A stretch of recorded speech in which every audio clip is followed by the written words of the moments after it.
जय हिंद दोस्तों, आप सभी का स्वागत है आपके अपने एबीसी कोचिंग यूट्यूब चैनल में। इस वीडियो में क्लास 10th सब्जेक्ट हिंदी के मोस्ट इंपोर्टेंट वीबीआई ऐसे सब्जेक्टिव क्वेश्चन देखने वाले हैं जो कि आपकी बोर्ड की परीक्षा में रगड़ के पूछता है। तो सभी छात्र अंत तक बने रहे और इस वीडियो में बताए गए सभी क्वेश्चन आंसर को आप अपने कॉपी में नोट कर लें और उसको अच्छे से परीक्षा से पहले रिविजन जरूर कर लीजिएगा। और इस वीडियो को लाइक करने के साथ साथ अपने सभी दोस्तों के साथ, भाई बहनों के साथ, चाहे वो व्हाट्सएप ग्रुप में हो, फेसबुक ग्रुप में हो, सभी के साथ जो है शेयर करें, क्योंकि इस वीडियो में बताए गए हर एक क्वेश्चन जो है काफी इंपॉर्टेंट है, एग्जाम में पूछे जा सकते हैं। ये रगड़ के पूछता है, इसलिए आप इसको मिस मत कीजिए। इसको रिवीजन हर हाल में आप लोगों को कर लेना है। और बच्चों, आप सभी से रिक्वेस्ट है, चैनल पर पहली बार आए हैं तो चैनल को सब्सक्राइब करने के साथ बेल आइकन को प्रेस जरूर कर लेंगे। तो चलिए बच्चों, क्वेश्चन की ओर चलते हैं। तो देखिए यहाँ पे दिया गया है कि संगीतकार किन किन रूपों में मुख्य गायक या गायिकाओं की मदद करते हैं। तो दोस्तों, इसका उत्तर देना है कि संगीतकार मुख्य गायक गायिकाओं के स्वर पर अपना स्वर मिलाकर उनकी मदद करते हैं। ठीक है, तो देखिए इसका पहला पॉइंट दिखेंगे कि संगीतकार संगीत के वाद्य यंत्र बजाकर गायक गायिकाओं की मदद करते हैं। इनकी सहायता से उनके स्वर में उभार आ जाता है। दूसरा लिखेंगे, प्रायः सभी गायक गायिकाओं के साथ अपने साजिंदे होते हैं, वे गायक गायिकाओं का रंग जमाने में मदद करते हैं। यानी दोस्तों यहाँ पे ये कह रहा है कि जो बैक साइड जो सिंगर होता है ना, जो मुख्य सिंगर होता है, और जो बैक साइड जो सिंगर होता है, क्या होता है कि मुख्य सिंगर अगर गा रहे हैं तो उसके साथ साथ जो है बैक साइड जो सिंगर होता है वो अपना जो है संगीत को जो है प्रस्तुत करते हैं, उसके साथ साथ जो है दोहराते हैं ताकि सुनने में काफी अच्छा है और सुर में जो है वो सवा सुर लग जाए। तो इस प्रकार से दोस्तों संगीतकार में जो है संगीतकार जो है संगीत के वाद्य यंत्र बजाकर जो है गायक और गायिकाओं की जो है मदद करते हैं। इस प्रकार से आपको उत्तर दे देना है। ठीक है, चलिए आगे बढ़ते हैं। अगला सवाल दिया गया 10वां नंबर की, प्रदूषण के कारण स्नोफॉल में कमी का जिक्र किया गया है। प्रदूषण के और कौन कौन से दुष्परिणाम सामने आए, लिखें। तो दोस्तों इसका आंसर इस प्रकार देना है, उत्तर आपको इस प्रकार देना है कि सिक्किमी नवयुग, ठीक है, देखिए सिक्किमी नवयुवक ने लेखिका को बताया कि प्रदूषण के चलते स्नोफॉल में लगातार कमी होती जा रही है। प्रदूषण के और भी कई दुष्परिणाम सामने आए। पहला पॉइंट देना है कि वायु प्रदूषण के कारण हमें सांस लेने के लिए स्वच्छ वायु नहीं मिल पा रही है, जिससे सांस और हृदय रोग बढ़ते जा रहे हैं। दूसरा पॉइंट देना है कि जल प्रदूषण के कारण हमें स्वच्छ या अस्वच्छ जल पीना पड़ रहा है। यानी कि जल प्रदूषण जितना ज्यादा हो रहा है, हमें क्या होता है कि अस्वच्छ जल पीना पड़ रहा है और हमें जो है इससे क्या होता है कि पेट में रोग, त्वचा में रोग जो है ये बढ़ रही है। ठीक है, आगे आपको बता देना है कि ध्वनि प्रदूषण के परिणाम स्वरूप बहरेपन का रोग तथा हृदय का रोग बढ़ रहे हैं। तो इस प्रकार से दोस्तों 3 कारण आपको यहाँ पे बता देने हैं। ठीक है, चलिए आगे बढ़ते। अगला सवाल दिया गया है 11 नंबर कि पाठ में आए उन प्रसंगों का उल्लेख करें जिनसे फादर बुल्के का हिंदी प्रेम प्रकट होता है। तो आंसर इसका उत्तर इस प्रकार देना है कि निम्नलिखित प्रसंगों से फादर बुल्के का हिंदी प्रेम प्रकट होता है। तो दोस्तों इसका उत्तर देना है कि फादर बुल्के ने हिंदी में एमए किया। ठीक है, ये पहला हो गया। दूसरा बताना है कि प्रयोग, ठीक है, यहाँ पे क्या हो जाएगा, प्रयोग विधान विश्वविद्यालय में, प्रयोग विश्वविद्यालय के हिंदी विभाग में रहकर 1950 में अपना शोध प्रबंध हिंदी में पूरा किया। विषय था राम कथा उत्पत्ति और विकास। इस पर जो है उन्होंने पूरी तरह से प्रयोग विश्वविद्यालय में 1950 में जो है अपना शोधन किया था। तीसरा पॉइंट देना है कि ब्लू वर्ड का हिंदी रूपांतरण नील पक्षी नाम से किया। चौथा देना है कि हिंदी अंग्रेजी शब्दकोश तैयार किया। पांचवा लिख देना है कि बाइबिल का हिंदी अनुवाद उन्होंने किया। और छठा लिख देना है कि हिंदी को राष्ट्रभाषा बनाने के लिए जोरदार पैरवी की। इस प्रकार से दोस्तों उन्होंने जो है हिंदी के प्रति जो है प्रेम को प्रकट किया है। ठीक है, इस प्रकार से आंसर आपको लिख देना है। अगला सवाल दिया गया है कि लखनवी अंदाज नामक व्यंग का क्या संदेश है। ये क्वेश्चन जो है काफी रिपीटेड है, रगड़ के पूछता है, इसको आप लोग ध्यान देंगे। इसको आप लोग देखिए, उसका उत्तर इस प्रकार देना है कि लखनवी अंदाज नामक व्यंग में लेखक कहना चाहता है कि जीवन में स्थूल और सूक्ष्म दोनों का महत्व है। केवल गंध और स्वाद के सहारे पेट नहीं भर सकता। जो लोग इस तरह पेट भरते हैं और संतुष्ट होने का दिखावा करते हैं वे ढोंगी है, अवास्तविक है। इस व्यंग का पूरा संदेश यह है कि कहानी के लिए कोई ना कोई घटना, पात्र और विचार अवश्य चाहिए। बिना घटना और पात्र के कहानी लिखना निरर्थक है, यानी कि जो है निरर्थक है। तो इस प्रकार से दोस्तों आपको आंसर देना है।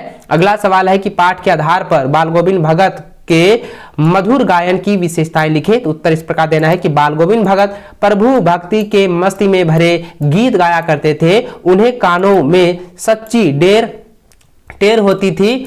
उनका स्वर इतना मोहक, ऊंचा और आरोही होता था कि सुनने वाले मंत्र मुग्ध हो जाते थे, यानी पूरा तरह से जो है उसके समीप जो है मनमोहित हो जाते थे। और आगे लिखना है कि औरतें उस गीत को गुनगुनाने लगती थी। खेतों में काम करने वाले किसानों के हाथ गांव एक विशेष लय में चलने लगते थे, यानी कि दोस्तों यहां ध्यान दीजिए कि खेतों में जो काम करने वाले किसान हैं उनके हाथ और पांव जो है एक विशेष लय में जो है चलने लगते थे। उनके संगीत के जादुई प्रभाव था, वह मनमोहक प्रभाव सारे वातावरण पर छा जाता था। यहां तक कि घनघोर सर्दी और गर्मियों की थमस भी उन्हें ठिगा नहीं पाती थी, यानी कि अगर पूरी तरह से घनघोर सर्दी है, गर्मी भी पूरी तरह से है, तो उसको एक जरा सा भी कोई असर नहीं होता था। वो इतना जो है अपने संगीत के अंदर जो है डूब जाते थे। चलिए अगला सवाल दिया गया है कि मां ने अपनी बेटी को जो है सचेत करना क्यों जरूरी समझा। तो दोस्तों ये काफी इंपॉर्टेंट, इसको आप ध्यान में रखेंगे, इसको आप लोग नोट कर लीजिए। तो दोस्तों इसका आंसर इस प्रकार देना है कि मां ने बेटी को सचेत करना जरूरी इसलिए समझा क्योंकि सभी लड़कियां शादी के समय खुशहाली के सपने देखती है, परंतु वे सभी सपने झूठे सिद्ध होते हैं। वास्तव में बहुओं को प्यार के नाम पर घर गृहस्थी के कठोर बंधनों में बांधा जाता है। यदि वह इससे इनकार करे तो उसे जला भी दिया जाता है, परंतु विवाह के समय भोली कन्या को इस दुर्दशा का एहसास नहीं होता, इसलिए वह उससे बचने का कोई उपाय भी नहीं करती। तो इस प्रकार से दोस्तों आंसर आपको देना है। अगला सवाल दिया गया है कि कवि नागार्जुन ने बच्चे की मुस्कान के सौंदर्य को किन किन बिंदुओं के माध्यम से जो है माध्यम से व्यक्त किया है। तो उत्तर इस प्रकार देना है कि कवि ने बच्चे की मुस्कान के सौंदर्य को निम्नलिखित बिंदुओं के माध्यम से जो है व्यक्त किया है। तो पहला पॉइंट देंगे कि बच्चों की मुस्कान से मृतक यानी कि मरा हुआ भी जान में आ जाती है, यानी कि मृतक में भी जान आ जाती है। दूसरा देना है कि ऐसा लगता है, यो लगता है, यानी कि मानो यह लगता है कि मानो झोपड़ी में कमल के फूल खिल गए हैं, यानी झोपड़ी में यहाँ पे हो जाएगा कीचड़ में, ठीक है, यहाँ पे हो जाएगा झोपड़ी में दिया है ना, तो झोपड़ी के बदले लिख सकते हैं कि यहाँ पे कीचड़ में, मानो कीचड़ में कमल के फूल खिल उठे हो। तीसरा देना है यो लगता है मानो चट्टाने पिघलकर जलधारा बन गई हो। पांचवा देना है चौथा कि यो लगता है मानो बबूल से सोफालिका के फूल झरने लगे हो। तो इस प्रकार से दोस्तों कवि ने जो है बच्चों की मुस्कान को जो है इस प्रकार से जो है बिंदुओं में व्यक्तित किया है। इस प्रकार से आपको आंसर देना है। अगला सवाल है कि लेखक नवाब साहब को देखते ही उसके प्रति व्यंग से क्यों भर जाता है। तो दोस्तों इसका उत्तर देना है लेखक के मन में लखनवी नवाबों के प्रति पूर्ण धारणा है कि वे अपनी आन बान शान की बहुत महत्व देते हैं। वे हर चीज से नजाकत दिखाते हैं तथा स्वयं को औरों से अधिक शिष्ट, शालीन और कुलीन सिद्ध करना चाहते हैं। इस धारणा के कारण उसे नवाब के हर कार्य में नवाबी शान दिखाई दी। उसे नहीं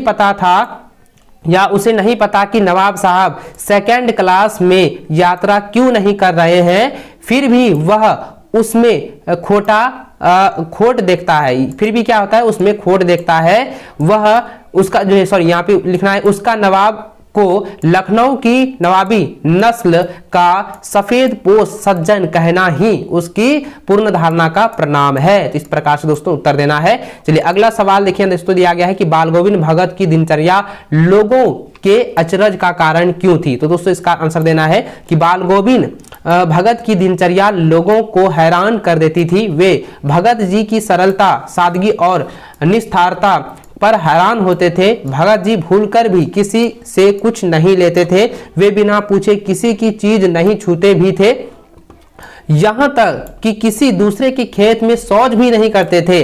लोग इनके इस खरे व्यवहार का मुग्ध थे। लोग भगत जी पर तब और भी आश्चर्य करते थे जब वे भोर काल में उठकर 2 मील दूर स्थित नदी में स्नान कर आते थे। वापसी पर वे गांव के बाहर स्थित पोखर के किनारे प्रभु भक्ति के गीत टेरा करते थे, यानी कि जो है वह प्रभु की भक्ति का गीत जो है गाया करते थे। उनके इन प्रभाती गानों को सुनकर लोग सचमुच हैरान रह जाते थे। तो इस प्रकार से दोस्तों आंसर देना है। अगला सवाल दिया गया है कि इस आत्मकथा में लेखिका के पिता ने रसोई को भटियार खाना कहकर क्यों संबोधित किया? तो उत्तर देना है कि लेखिका के पिता का आग्रह रहता था कि वह रसोई से दूर रहे। वे रसोई को भटियार खाना कहते थे। उनका कहना था कि रसोई के इस भटियार खाने में रहने से व्यक्ति की प्रतिभा और क्षमता भट्टी में चली जाती है, अर्थात नष्ट हो जाती है। वे इसे समय की बर्बादी मानते थे। तो इस प्रकार से आंसर देना है। चलिए आगे अगला सवाल दिया है कि लेखक ने फादर बुल्के को मानवीय करुणा की दिव्य चमक क्यों कहा है? तो उसका उत्तर देना है कि लेखक ने फादर कामिल बुल्के को मानवीय करुणा की दिव्य चमक कहा है। फादर के मन में सब परिचितियों के प्रति सद्भावना और ममता थी। वे सबके प्रति वात्सल्य भाव रखते थे, यानी कि सभी के प्रति जो है प्रेम भावना रखते थे। वे तरल हृदय के थे। वे कभी किसी से कुछ चाहते नहीं थे बल्कि देते ही थे। वे हर दुख में साथी प्रतीत होते थे और सुख में बड़े बुजुर्गों के भांति वात्सल्य देते थे।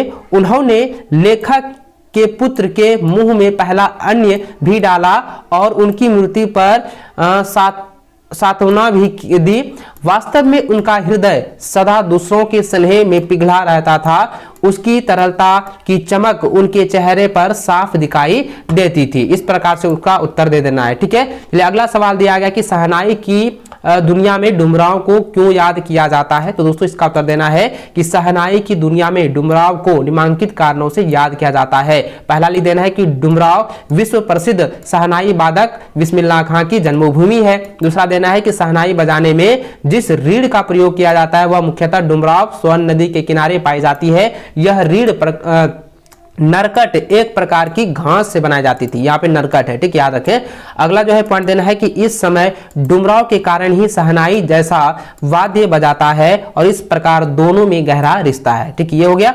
अगला सवाल दिया गया है कि भाव स्पष्ट करें। प्रभुता का शरण बीम केवल मृग तृष्णा है, हर चंद्रिका में छिपी एक रात कृष्णा है। तो इसका उत्तर देना दोस्तों कि प्रभुता का शरण बीम भी एक मृग तृष्णा के समान है, अर्थात बड़प्पन पाने की कल्पना एक विडंबना ही है। आदमी इसी के चक्कर में भटकता रह जाता है। तो इस प्रकार से उत्तर देना है। अगला सवाल है कि प्रस्तुत पदों के आधार पर गोपियों का योग साधना के प्रति दृष्टिकोण स्पष्ट करें। तो दोस्तों उसका उत्तर देना है कि प्रस्तुत पदों के आधार पर कहा जा सकता है कि गोपियां योग साधना को अपने लिए अनुपयुक्त और अव्यावहारिक मानती है। वे तो कृष्ण के प्रति एकाग्र भाव से प्रेम भक्ति रखती है, अतः उनके लिए इसका कोई उपयोग नहीं है। आगे लिख देना है कि गोपियों की दृष्टि में योग साधना कड़की के समान है जिसे निगला नहीं जा सकता। योग साधना एक ऐसी बीमारी है जिसके बारे में उन्होंने ना कभी पहले सुना और ना देखा है। हाँ, यह योग साधना उनके लिए उपयोगी हो सकती है जिनका चित्त आर्थिक अस्थिर रहता है। तो इस प्रकार से आपको उत्तर देना है। चलिए अगला सवाल दिया गया है कि जॉर्ज पंचम की लाट की नाक को पुनः लगाने के लिए मूर्तिकार ने क्या क्या यत्न किए? तो दोस्तों इसको जो है मैंने आपको पहले ही बता चुका है, इसको एक बार जरूर रिपीट कर लीजिएगा। ठीक है, चलिए आगे बढ़ते हैं अगला सवाल की ओर। तो देखिए यहाँ पे दिया गया कि वह लंगड़ा क्या जाएगा फौज में, पागल है पागल। कैप्टन के प्रति पानवाले ने इस टिप्पणी पर अपनी प्रतिक्रिया लिखे। तो दोस्तों उत्तर देना है कि पानवाले ने यह टिप्पणी बहुत दुर्भाग्यपूर्ण है। उसे चाहिए था कि वह चश्मे वाले कैप्टन की भावनाओं को सम्मान करता। उसे पता था कि कैप्टन ही सुभाष चंद्र बोस की आंखों पर अपनी ओर से चश्मा लगाए रहता है, वह भी केवल इसलिए कि नेताजी की मूर्ति अधूरी ना लगे। उसकी इस भावना से देशभक्ति प्रकट होती है। अतः ऐसे व्यक्ति की कामियां या करूपा नहीं देखनी चाहिए, ना ही ऐसे व्यक्ति की पागल कहना चाहिए। अतः पानवाले की इस टिप्पणी से गैर जिम्मेदाराना है। ठीक है, इस प्रकार से आपको उत्तर देना है। अगला सवाल है कि लेखिका की अपने पिता ने वैचारिक टकराव को अपने शब्दों में लिखें। तो दोस्तों इसका उत्तर देना है कि लेखिका और उसके पिता के विचार आपस में टकराते थे। पिता लेखिका को देश समाज और के प्रति जागरूक बनाना चाहते थे, किंतु उसे घर तक ही सीमित रखना चाहते थे। वह उसके मन में विरोध और जागरण के स्वर भरना चाहते थे, किंतु उसे सक्रिय नहीं होना देना चाहते थे। लेखिका चाहती थी कि वह अपनी भावनाओं को प्रकट भी करे, वह देश की स्वतंत्रता में सक्रिय होकर भाग ले। यही आकर दोनों की टकराहट होती थी। विवाह के मामले में भी दोनों के विचार टकराए। पिता नहीं चाहते थे कि लेखिका अपनी मनमर्जी से राजेंद्र यादव से शादी करे, परंतु लेखिका ने उसकी परवाह जो है नहीं की। ठीक है, इस प्रकार से दोस्तों आपको आंसर लिख देने हैं। ठीक है, चलिए आगे बढ़ते हैं। अगला सवाल दिया गया कि भगत की पुत्रवधू उन्हें अकेले क्यों नहीं छोड़ना चाहती थी। ठीक है, तो देखिए इसका उत्तर देना है कि जब भगत के बेटे का आकस्मिक मृत्यु हो गई, तब बाल गोविंद भगत ने अपनी पुत्रवधू को उसके भाई के साथ भिजवा दिया और उसकी दूसरी शादी करने का आदेश दिया, पर उनकी पुत्रवधू भगत को अकेले छोड़कर नहीं जाना चाहती थी। इसका कारण यह था कि उसके जाने के बाद उनके लिए बुढ़ापे में भोजन बनाने वाला कोई नहीं था। उनके बीमार पड़ने पर उन्हें चुल्लू भर पानी भी देने वाला कोई नहीं था।